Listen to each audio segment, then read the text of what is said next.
Krisis dalam keluarga kerajaan, luka lama, bocoran baru, dan dilema utama Pangeran Harry. Itu tidak bisa berubah. Saya adalah saya. Saya adalah bagian dari apa yang menjadi bagian saya, dan saya tidak akan pernah bisa lepas dari itu. Keadaan saya akan selalu sama. Ungkapan ini, yang syarat dengan kepasrahan dan kesadaran sejarah, merangkum lebih baik daripada pernyataan resmi apapun drama yang sekali lagi mengguncang keluarga kerajaan Inggris. Sebuah institusi yang terbiasa dengan skandal, tetapi tampaknya tidak mampu menyembuhkan luka masa lalu secara definitif. Sekali lagi, Windsor identik dengan kehancuran. Menurut berbagai laporan yang beredar di tabloid dan di kalangan yang dekat dengan keluarga kerajaan, dugaan kebocoran foto-foto pribadi lama Meghan Markle di sebuah kapal pesiar telah memicu badai media baru. Di tengah badai tersebut terdapat nama yang tampaknya tidak pernah hilang dari narasi kerajaan, Sarah Ferguson, Duchess of York dan mantan istri Pangeran Andrew. Dan, sebagai respons langsung, sebuah langkah yang membuat banyak orang terkejut. Dugaan perjalanan mendesak Pangeran Harry ke Inggris. Di dunia kerajaan, berita menyebar dengan cepat, tetapi ketika pusatnya adalah Windsor, kecepatannya berlipat ganda. Gambar-gambar tersebut, yang keberadaannya belum dikonfirmasi secara resmi, dilaporkan telah mulai beredar di kalangan pribadi, menimbulkan kekhawatiran di lingkaran dalam keluarga Sussex. Pertanyaan yang tak terhindarkan adalah, dampak nyata apa yang akan ditimbulkan foto-foto ini terhadap reputasi publik Harry dan Meghan yang sudah rapuh? Dan akankah Harry mampu turun tangan tepat waktu untuk mencegah kerusakan yang mengancam akan menjadi tidak dapat diperbaiki? Sumber-sumber yang dekat dengan keluarga kerajaan menyatakan bahwa Sarah Ferguson, yang populer dikenal sebagai Fergie, telah menyimpan rasa dendam yang mendalam selama beberapa dekade. Perceraiannya dengan Pangeran Andrew, yang diselesaikan pada tahun 1996, tidak hanya menandai berakhirnya sebuah pernikahan, tetapi juga pengusirannya secara definitif dari lingkaran dalam keluarga kerajaan. Bagi banyak orang, Fergie tidak pernah berhenti merasa dikhianati dan dimanfaatkan, dan sekarang, menurut laporan-laporan ini, dia siap untuk membalas dendam. Kisah antara Andrew dan Ferguson sejak awal merupakan bahan utama untuk berita utama. Andrew adalah pangeran pemberontak Windsor yang bandel, dengan sedikit tanggung jawab institusional dan kehidupan yang ditandai dengan kemewahan. Sementara saudaranya, Charles, terikat oleh tugas, protokol, dan harapan, Andrew menikmati kebebasan yang hampir tak terbatas, sumber daya keuangan yang melimpah, teman-teman yang berpengaruh, pengacara mahal, dan perlindungan tersirat dari nama kerajaan. Dalam konteks inilah Sarah Ferguson muncul. Mereka menikah muda dalam pernikahan mewah yang diadakan di Westminster Abbey. Bagi beberapa pengamat, Fergie digambarkan sebagai istri piala, sosok yang ditakdirkan untuk melunakkan citra Andrew dan mengarahkan kehidupan kacau baliknya menuju stabilitas yang seharusnya. Namun, kenyataannya sangat berbeda. Karier militer Andrew, terutama pengabdiannya di Angkatan Udara pada awal 1990-an, membuat mereka terpisah hampir sepanjang waktu. Konon, mereka hampir tidak pernah menghabiskan waktu bersama selama 40 hari dalam setahun. Antara jarak, kesepian, dan tekanan konstan dari tabloid, pernikahan itu secara bertahap terkikis. Tuduhan perselingkuhan, rumor yang terus-menerus, dan kurangnya dukungan institusional akhirnya mengakhiri perceraian. Bagi Ferguson, akhir itu bukan hanya emosional tetapi juga simbolis. Ia kehilangan posisinya, perlindungannya, dan suaranya di dalam monarki. Namun, menurut orang-orang yang mengenalnya, ia tidak pernah melupakannya. Ia telah menyaksikan pesta-pesta pribadi, perjalanan dengan kapal pesiar, dan pertemuan eksklusif sejak tahun 1980-an. Di luar rumor, diyakini bahwa ia menyimpan materi fotografi dari era itu, gambar-gambar yang hari ini, beberapa dekade kemudian, dapat muncul kembali untuk mengguncang fondasi kerajaan. Bagi Harry dan Meghan, ini bukanlah pertama kalinya mereka menghadapi neraka hubungan masyarakat. Sejak pernikahan mereka, pasangan ini berada di bawah pengawasan ketat. Seorang aktris Amerika, seorang wanita kulit hitam, dan seorang janda cerai memasuki salah satu institusi paling tradisional dan kaku di dunia. Bagi sebagian orang ini adalah angin segar, bagi yang lain ancaman langsung terhadap status quo. Harry, meskipun selalu cadangan, tetap menjadi pangeran dari Wangsa Windsor dengan semua daya tarik simbolis yang menyertainya. Narasi tentang pangeran yang jatuh cinta dan menentang norma-norma cinta telah memikat khalayak global. Namun, di balik pintu tertutup, kisahnya kurang romantis. Ketegangan dengan pers, gesekan dengan anggota keluarga lainnya, dan desas-desus tentang kemerosotan moral mulai menumpuk. Pada tahun 2020, pasangan ini mencoba manuver yang hampir mustahil, mendamaikan pernikahan mereka dengan keluarga kerajaan tanpa mengorbankan kemerdekaan atau identitas mereka. Namun, keadaan berpihak pada mereka. Harry membuat keputusan paling menyakitkan dalam hidupnya, meninggalkan keluarga tempat ia dilahirkan untuk melindungi keluarga yang telah ia ciptakan. Ia melepaskan tugas-tugas kerajaannya dan pindah ke Amerika Serikat bersama Meghan dan anak-anak mereka. Untuk sementara waktu, ia tampaknya telah menemukan apa yang dicarinya: kedamaian, kejelasan, dan penerimaan. Jauh dari London, dengan kekuasaan simbolis yang lebih sedikit tetapi kendali yang lebih besar atas kehidupan pribadinya, Harry tampaknya telah menutup satu babak. Namun, masa lalu jarang tetap diam.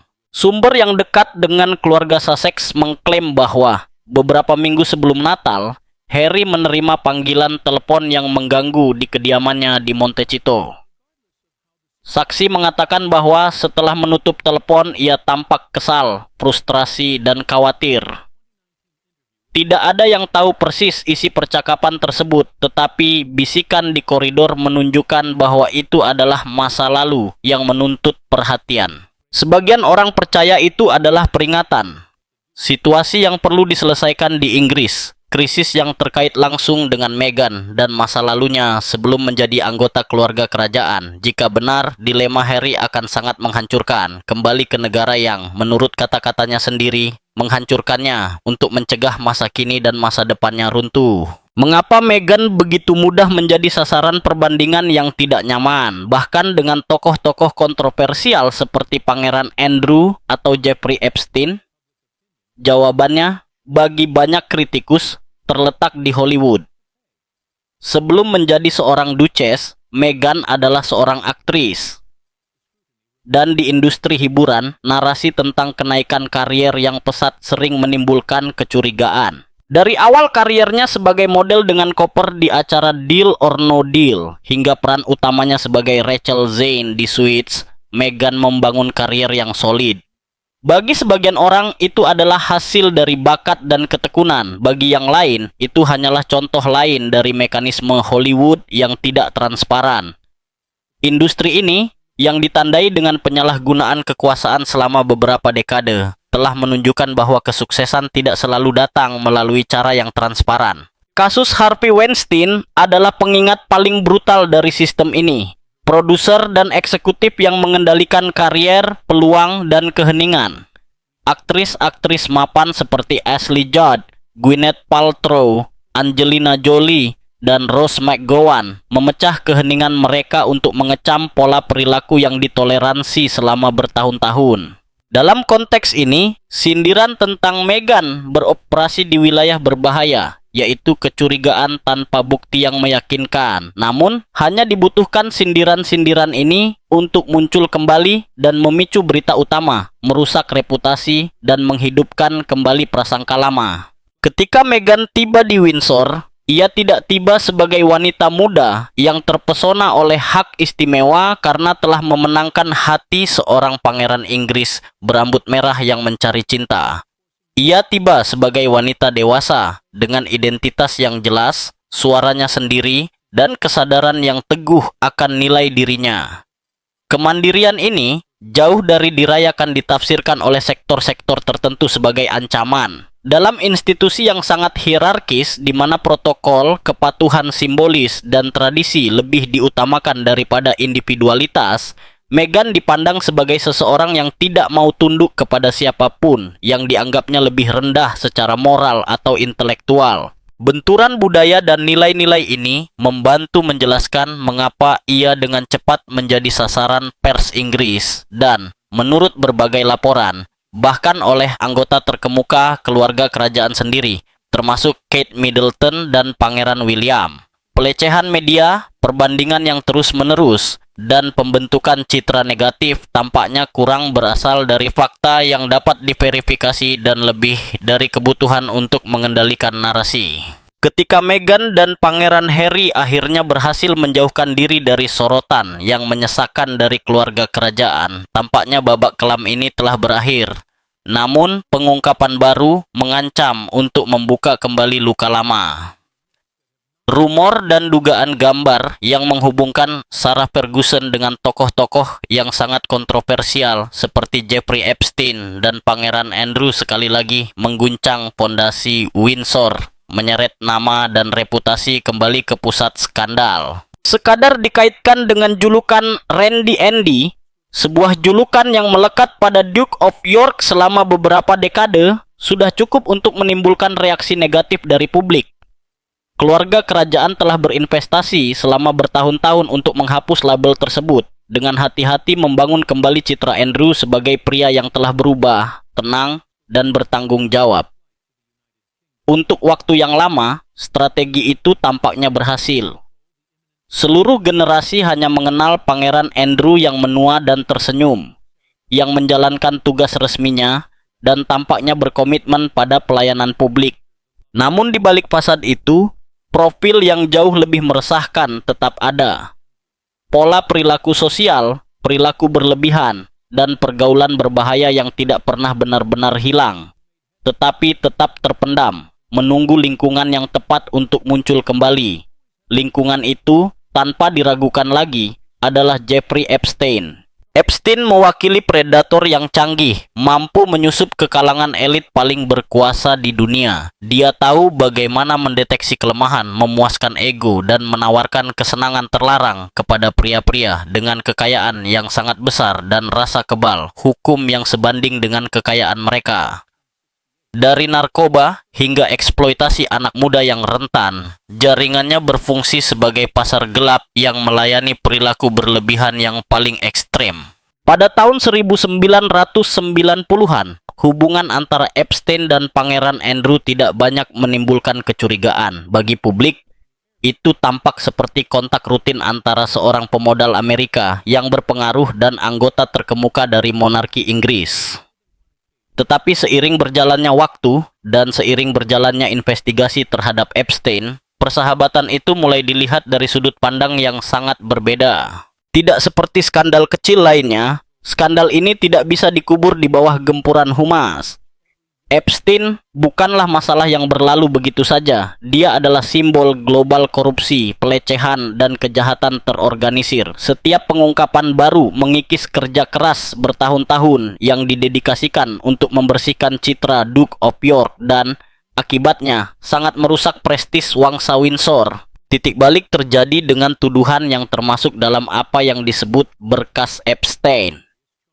Pangeran Andrew menyatakan bahwa ia telah bertemu Epstein pada tahun 1999 dan sama sekali tidak menyadari aktivitas kriminalnya. Dalam wawancara BBC-nya yang terkenal dengan Emily Maitlis, ia menggambarkan dirinya sebagai korban dari tuduhan karena keterkaitan, menggambarkan Epstein sebagai pria menawan yang mengadakan makan malam dengan akademisi, politisi, dan perwakilan organisasi internasional. Namun, tuduhan tersebut jauh melampaui sekadar pertemuan sosial. Pada tahun 2014, Virginia Giuffre, juga dikenal sebagai Virginia Roberts, mengklaim bahwa ia telah diperdagangkan oleh Epstein untuk berhubungan seks dengan Pangeran Andrew ketika ia masih di bawah umur. Menurut kesaksiannya, pertemuan-pertemuan ini terjadi setidaknya pada 3 kesempatan terpisah di London, New York, dan pulau pribadi Epstein di Kepulauan Virgin.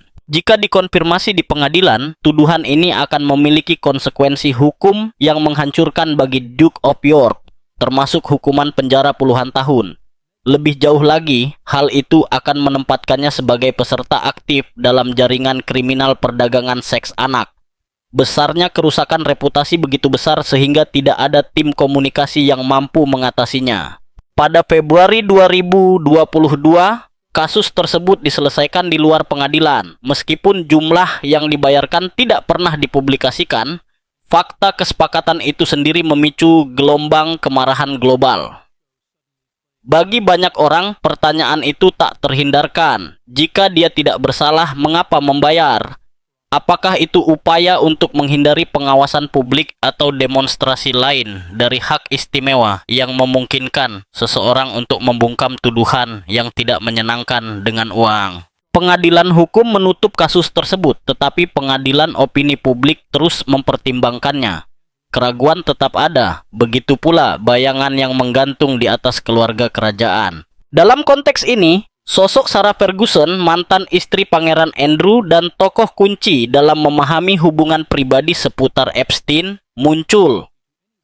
Selama pernikahan mereka yang berlangsung selama 1 dekade, Sarah mengenal Andrew dan lingkaran sosialnya secara intim. Sebagai penulis buku anak-anak terkenal dengan seri Little Red, hubungannya dengan Epstein terbukti sangat bermasalah. Pada tahun 2011, Ferguson secara terbuka mengakui bahwa hubungannya dengan Epstein adalah kesalahan penilaian. Saat itu, Epstein telah menjalani hukuman karena meminta layanan prostitusi dari anak di bawah umur. Tetap diam akan menimbulkan risiko besar bagi kariernya, terutama mengingat ia menulis untuk anak-anak. Kontradiksi itu tidak dapat diterima. Seorang penulis buku anak-anak dikaitkan dengan pelaku kejahatan seksual yang telah dihukum. Dengan demikian, skandal Epstein tidak hanya mengungkap kelebihan dari anggota elit tertentu, tetapi juga mengungkapkan jaringan kompleks keterlibatan, kebisuan, dan kekuasaan yang beroperasi di tingkat tertinggi masyarakat. Meghan Markle, meskipun tidak secara langsung terkait dengan peristiwa-peristiwa ini, terjebak dalam jaringan media di mana kontroversi lama dan narasi baru bercampur untuk melanggengkan citra yang buruk. Untuk waktu yang lama, pertanyaan itu terus mengambang, memicu rumor, spekulasi, dan analisis tanpa henti di media Inggris dan internasional.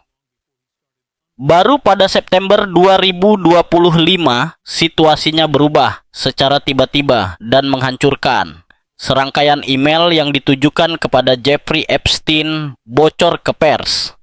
Di dalamnya, ia meminta maaf karena menjauhkan diri darinya pada saat kritis, sebuah pengungkapan yang memicu gempa media dengan konsekuensi langsung dan menghancurkan. Saya tahu Anda merasa sangat kecewa pada saya karena apa yang Anda dengar atau baca, dan saya harus dengan rendah hati meminta maaf kepada Anda dan hati Anda atas hal itu. Bunyi salah satu email yang bocor. Ungkapan itu, yang syarat dengan keakraban yang dianggap banyak orang tidak dapat diterima, cukup untuk menghancurkan kredibilitas citra publiknya dalam hitungan jam. Setelah kebocoran itu, karirnya merosot. Lembaga amal besar yang bekerja sama dengannya segera memutuskan hubungan. Di antaranya adalah Julia's House yang didedikasikan untuk perawatan paliatif anak, Teenage Cancer Trust, Natasha Allergy Research Foundation, Children's Literacy Charity, Yayasan Nasional untuk Hewan Pelayanan Pensiunan, dan Prevent Breast Cancer. Yayasan Jantung Inggris juga ditambahkan ke daftar ini, mencabut perannya sebagai duta tanpa ragu-ragu. Meskipun juru bicaranya secara tegas membantah bahwa dia menulis email itu atas kemauannya sendiri dan menyatakan bahwa itu adalah respons strategis terhadap dugaan ancaman dari Epstein untuk mencemarkan nama baiknya, publik tidak mempercayai versi itu. Bagi banyak orang, penjelasan itu hanyalah upaya pengendalian kerusakan, langkah defensif yang terlambat. Kelelahan umum terhadap apa yang digambarkan sebagian orang sebagai permainan kecil keluarga kerajaan lainnya terlihat jelas. Kali ini, media tidak mau memberinya kesempatan untuk membuktikan diri. dia tampak berlayar sendirian di kapal yang tenggelam tanpa jalan keluar. Namun alih-alih pasrah, semuanya menunjukkan bahwa dia memutuskan untuk memaksakan bidak baru ke papan catur. Dan dalam upaya untuk mendistribusikan kembali tanggung jawab dan mengalihkan fokus, siapa yang lebih tepat daripada cadangan, pangeran yang meninggalkan rumahnya bersama istri Amerikanya.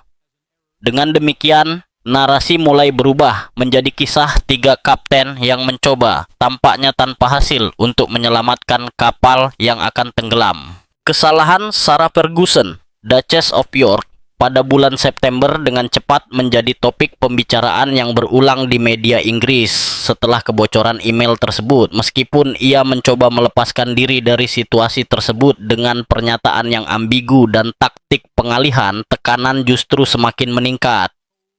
Jaringan media semakin ketat dan setiap upaya penjelasan tampaknya semakin memperburuk masalah. Sumber yang dekat dengan Duchess menyatakan bahwa menyadari bahwa masa depan profesionalnya dipertaruhkan, ia memutuskan untuk membalikan keadaan dan memainkan satu-satunya kartu yang dimilikinya, menyeret Meghan Markle ke dalam jaring yang rumit ini. Sebuah langkah berisiko yang, jika dikonfirmasi, dapat sepenuhnya mendefinisikan kembali narasi dominan. Untuk memahami latar belakangnya, perlu kembali ke tahun 2001. Tahun itu, Pangeran Andrew dan Jeffrey Epstein berlibur bersama dan difoto di sebuah kapal pesiar di Phuket, Thailand, dikelilingi oleh wanita muda bertelanjang dada. Sekitar waktu yang sama, London Times melaporkan bahwa perjalanan sang pangeran secara eksplisit dibiayai oleh Epstein.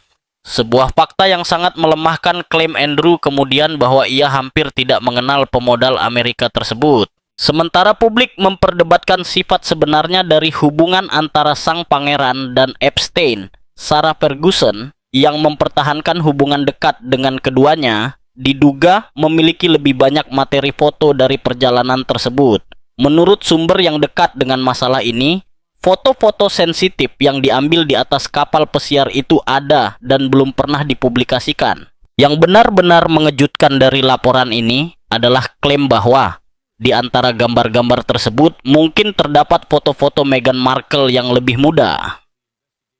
Jika benar, ini akan memberikan sudut pandang yang sama sekali berbeda tentang dugaan hubungannya dengan Epstein dan, yang terpenting, tentang motivasi sebenarnya yang membuatnya mempertimbangkan untuk bersaksi dalam kasus Virginia Giuffre melawan Pangeran Andrew sebelum kasus tersebut diselesaikan di luar pengadilan. Tiba-tiba, Duchess of Sussex tampak kembali menarik garis tak terlihat, menghubungkannya dengan negara yang telah ia tinggalkan untuk melindungi keluarganya dari apa yang ia gambarkan sebagai lingkungan beracun dan bau busuk dari dugaan kemerosotan moral keluarga kerajaan. Kini, pemandangan itu menyerupai 3 singa yang terluka, dihantui oleh hantu masa lalu Jeffrey Epstein dan oleh bayangan berkas-berkas yang belum diungkapkan yang terpendam di suatu tempat dalam sistem peradilan Amerika. Kasus Epstein masih jauh dari selesai. Amerika Serikat baru-baru ini merilis sejumlah informasi baru terkait kekejaman yang dilakukan oleh si pengusaha kaya raya tersebut. Di antara dokumen-dokumen tersebut, terdapat indikasi pencucian uang dan serangkaian email yang mengungkapkan komunikasi antara para tersangka yang diduga bertindak sebagai penyandang dana atas pengeluaran dan aktivitas ilegalnya. Meskipun banyak nama belum dirilis secara resmi dan investigasi masih berlangsung, beberapa sumber mengklaim bahwa nama Meghan Markle muncul dalam dokumen-dokumen tertentu. Hingga saat ini, belum ada konfirmasi atau tuduhan resmi, dan para penyelidik telah menjelaskan bahwa daftar tersebut juga mencakup orang-orang yang tidak melakukan kejahatan apapun. Namun, kemungkinan itu saja sudah cukup untuk membunyikan alarm. Menurut sumber yang sama, risikonya tampak terlalu tinggi bagi Pangeran Harry untuk diabaikan. Karena enggan untuk tetap pasif dan menunggu bagaimana peristiwa itu terjadi, Duke of Sussex dilaporkan memutuskan untuk segera kembali ke Inggris. Tujuan mereka menemukan bukti keberadaan foto-foto sensitif yang mungkin dimiliki Sarah Ferguson. Gambar-gambar yang, jika memang ada, akan menempatkan istrinya dalam posisi yang sangat merugikan. Langkah ini, jika terwujud, tidak hanya akan menyeratkan kembalinya secara simbolis ke negara tempat pasangan itu menjauhkan diri untuk mencari kemerdekaan dan kedamaian, tetapi juga pengakuan tersirat bahwa bayang-bayang masa lalu terus memengaruhi masa kini. Pertanyaan yang banyak diajukan adalah, apakah Harry benar-benar akan menemukan sesuatu yang mencurigakan atau apakah itu semua hanya cerita lain yang dibesar-besarkan oleh sumber yang bias dan rumor yang tidak berdasar. Demikian pula, pertanyaan tidak nyaman lainnya muncul. Apakah Sarah Ferguson mampu bertindak sejauh memaksa Harry dan Meghan kembali ke Inggris menggunakan bukti yang dibuat-buat atau dimanipulasi? Bagi beberapa pengamat, Duchess of York telah menunjukkan kemampuan luar biasa untuk bertahan dari skandal dan menemukan kembali dirinya di masa lalu, bahkan menggunakan taktik kontroversial. Bagi yang lain, teori ini tidak lebih dari sebuah dilebih-lebihkan yang khas dari iklim media yang dipenuhi teori konspirasi. Kenyataannya adalah, seiring dengan dirilisnya dokumen-dokumen baru dan munculnya kembali foto-foto dan kesaksian lama, jaring tampaknya semakin menyempit pada beberapa tokoh kerajaan. Kisah ini tidak lagi terbatas pada satu nama atau satu skandal, tetapi telah berubah menjadi jalinan kompleks kesetiaan yang rusak, keheningan yang tidak nyaman, dan keputusan yang dapat selamanya mengubah persepsi publik terhadap mereka yang selama beberapa dekade telah hidup di bawah pengawasan terus-menerus. Apakah Pangeran Harry berhasil menemukan sesuatu di Inggris, atau apakah semuanya akan tetap menjadi badai rumor, hanya waktu yang akan menjawabnya? Sementara itu, bayang-bayang Jeffrey Epstein terus membayangi istana, yayasan amal, dan pernikahan kerajaan, sebuah pengingat bahwa masa lalu, betapapun terkuburnya, selalu menemukan cara untuk muncul kembali.